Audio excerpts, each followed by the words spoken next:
আল্লাহর জমিনে আল্লাহর বিধান বাস্তবায়ন করতে চায় তাদের কাছে যান, তারা আপনাদেরকে আল্লাহর কথা রসুলের কথা শোনাবে। এর বিপরীতে যার কাছেই যাবেন, হয় তার স্বামীর কথা, নয় তার বাপের কথা, নয় তার চাচার কথা শোনায়া আপনাদেরকে নষ্ট করার পরিকল্পনা করবে।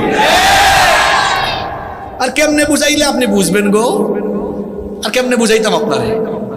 এরপরেও যদি আপনি না বুঝেন, তাইলে আমি মনে করব শয়তান হয়তো মাথায় পেশাব করে দিয়েছে। এই জন্য বুঝের কথাগুলো ভিতরে যায় না। আল্লাহ আমাদেরকে হেদায়াত দান করুন, আল্লাহ আমাদেরকে সঠিক বুঝ দান করুন। তাহলে আফসোস করার আগে সময় থাকতে ভালো হয়ে যাওয়া ভালো না খারাপ? সময় থাকতে ভালো হবো তো। এই জন্য যুবকদেরকে, তরুণদেরকে বলবো, আমার ভাইয়েরা, আপনাদের জান মাল শরীরের শক্তি আর সামর্থ্য কোন নেতার সামনে পিছনে চামচামি করার জন্য দেওয়া হয় নাই। আপনার তারুণ্য আর